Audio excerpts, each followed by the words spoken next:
జేబులో పాపం ₹2 ఉంది ధర. ఆ సంతలో ఆకలేస్తుంది, ₹2 ఏదైనా కొని తిందాం అనుకుంటే ₹2 ఏం దొరకదు కదా. ఈ చివరి నుంచి ఆ చివరి వరకు సంత అంతా ఎతికేస్తున్నాడు. ఈ లోపల చివరికి వెళ్ళేసరికి ఏమో అక్కడ దీపక కుందులు అమ్ముతున్నాడు ఒక ఆయన. ఆ దీపక కుంది మీద ₹2 మాత్రమే అని రాసింది. ఈయన ఏమనుకున్నాడు, చూసి అబ్బాయి ఇది ₹5కైనా ఖరీదు చేస్తుంది, కానీ ₹2 ఈయన అమ్ముతున్నాడు కదా, సరే నా దగ్గర అడగా ₹2 ఉంది, ₹2 ఇచ్చి కొనుక్కొని నేనే దీన్ని పట్టుకెళ్ళి ₹5 కమ్మి అప్పుడు ₹5 ఏదో ఒకటి వస్తుంది కదా తినడానికి అనుకొని వెళ్ళి అబ్బాయి ఇది ₹2 అడిగాడట. ఆ ₹2 అంటే చెప్పాడట. అయితే నా దగ్గర ₹2 ఉంది, నాకు ఒకటి కావాలని చెప్పించాడంట. ఆ వ్యాపారస్తుడు ఏం చెప్పాడంటే, అది ఇస్తును, దీంట్లో ఇది అల్లావుద్దీన్ అద్భుత దీపం లాంటిది, ఇది నీ దగ్గరకు వచ్చిన తర్వాత నువ్వు ఒకసారి ఇలా గట్టిగా రుద్దిన తర్వాత నీకు ప్రత్యక్షమై గురువా ఏం కావాలి అని అడుగుద్ది. నువ్వేదో కోరిక కోరాడు, ఆ కోరిక తీరుస్తుంది. మళ్ళీ ఏం కావాలో అడుగుద్ది, నువ్వేదో కోరాలి, ఆ కోరిక తీరుస్తుంది. నువ్వు ఏ రోజైతే కోరడం మానేస్తావో ఆ రోజు మొత్తం అంతవరకు నీకు కోరినవి ఏవైతే ఇచ్చేవి ఇవన్నీ మళ్ళీ వెనక్కి వెళ్ళిపోతాయి అని చెప్పాడు.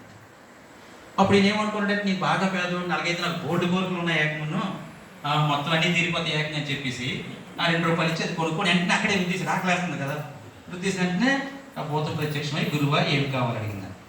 నాకు వెంటనే ఆకలేస్తుంది, నాకు భోజనం ఏర్పాటు చేయాలని వెంటనే అక్కడ పంచపక్ష పరిమాణాలు రెడీ అయిపోయి తృప్తిగా భోజనం చేశాడు ఇష్టం వచ్చినట్టు. జర్రమని తేలిస్తూ అమ్మాయి అనుకున్నాడు. వెంటనే మళ్ళీ పక్కన వచ్చి గురువా ఏమి నీ కోరిక అడిగింది.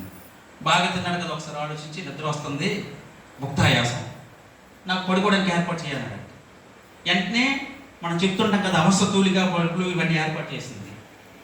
అక్కడ హాయిగా పడుకున్నంతసేపు పక్కన ఉండి ఎప్పుడైతే పడుకొని మళ్ళీ నిద్రలోంచి లేచాడు, మళ్ళీ గురువా ఏమి నీ కోరిక అన్నాడు. ఆలోచించాడు, భోజనం అయిపోయింది, నిద్ర అయిపోయింది, ఏం కోరాలి, సరే మా ఇల్లు కమ్మిల్లు కదా, కమ్మలతో కట్టుకున్నటువంటి ఇల్లు కదా, మంచి బంగ్లా కావాలన్నాడు. వెంటనే బంగ్లా తయారైపోయింది. గురువా ఏమి నీ కోరిక అన్నది. మా ఆవిడ ఎప్పటి నుంచో వడ్డానము బొంగరం అడుగుతుంది, బంగారంవి ఇవన్నీ కావాలన్నాడంట. సరే అవన్నీ కూడా రెడీ అయిపోయి మళ్ళీ వచ్చి గురువా ఏమి నీ కోరిక అన్నది. అమ్మ మళ్ళీ ఏం కోరాడు అర్థం అవ్వలేదు, కోరకపోతే మళ్ళీ ఇవన్నీ వెనక్కి వెళ్ళిపోతాయి.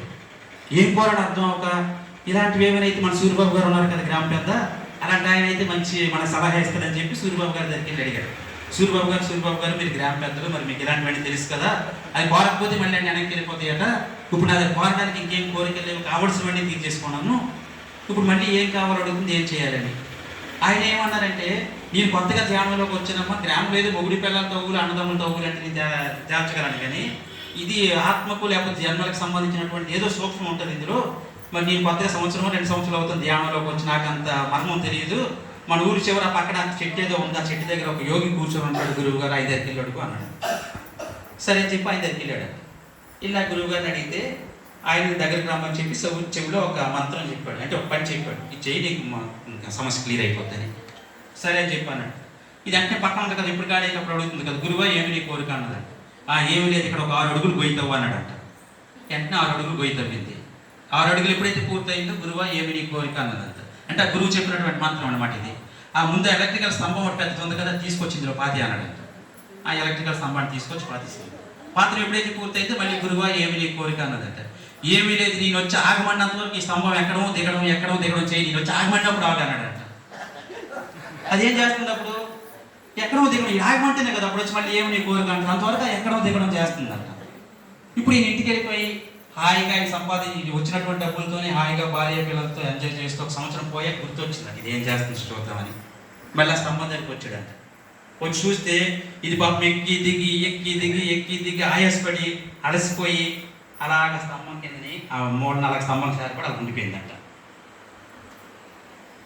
అంటే అటువంటి భూతాన్ని కూడా వశం చేసుకోగలిగాడా లేదా సాధన ద్వారా, అంటే తెలుసుకోవడం జ్ఞానం ద్వారా. అయినా ఈ శ్వాస కూడా అలాగే, ఈ శ్వాస అన్నదానికి ఇది స్తంభం, ఈ స్తంభంలోకి ఎక్కి దిగుతున్నటువంటి ఆ శ్వాస ఏదైతే ఉందో దాన్ని గమనించమని ఈ మనసు పరిపరి విధాలుగా పరిగెడుతుంది కదా. ఆయన ఎలాగైతే ఈ భూతం ఏం కావాలి అని కోరికను వెంబడి పరిగెట్టిస్తుందో, అలా పరిగెడుతున్నటువంటి ఆ మనసును తీసుకొచ్చి ఈ స్తంభం ఎక్కి దిగేటటువంటి పని దానికి అప్పచెప్తే అది ఏం చేస్తుందంటే కొద్దిసేపు ఎక్కి దిగి ఆయాసపడి ప్రశాంతంగా అలా ఆగిపోతుంది. మనసు ఎప్పుడైతే ఆగిపోయిందో ఆలోచనలు ఆగిపోతలేదు, మనసు ఆగిపోతే ఆలోచనలు ఆగిపోయినట్టే కదా. ఇందాక మీరు ధ్యానంలో ఉన్నప్పుడు ఏం చెప్పాను, ఈ ధ్యానంలో ఆలోచన రహిత స్థితికి చేరుకున్నప్పుడు ఈ విశ్వమంతా వ్యాపించి ఉన్నటువంటి అఖండమైన విశ్వమయ ప్రాణశక్తి మీ భ్రమరంధ్రం గుండా మీ శరీరంలోకి ప్రవేశించి మీ శరీరాన్ని నడుపుతున్నటువంటి 72 లక్షల నాడీలని శుద్ధి చేస్తుంది. తద్వారా సంపూర్ణమైనటువంటి శారీరక మానసిక ఆరోగ్యవంతులుగా తయారవుతామని చెప్పాను లేదండి. అది ఎప్పుడు జరుగుద్ది? ఈ ఆలోచన లాగినప్పుడు ఆలోచన రహిత స్థితికి వెళ్ళడం.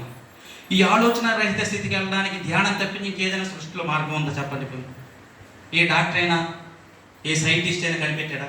మనసు ఆలోచనల వైపు వెళ్ళకన్నా ఉండడానికి ట్యాబ్లెట్ వేసుకో, ఈ మనసు ఆలోచించదు, లేకపోతే ఇంజక్షన్ చేసుకొని ఈ మనసు ఆలోచించదని ఎవరైనా కనిపెట్టారా? మరి నేనేమనుకుంటున్నాను, చిన్నప్పుడు నాకు ధ్యానం నేర్పినప్పుడు, చిన్నప్పుడు అంటే 5 సంవత్సరాల క్రితం నాకు మా గురువు గారు ధ్యానం నేర్పినప్పుడు, ఊరుకోండి సార్ మీకు బుర్ర బుద్ధి ఉందో లేదో తెలియదు,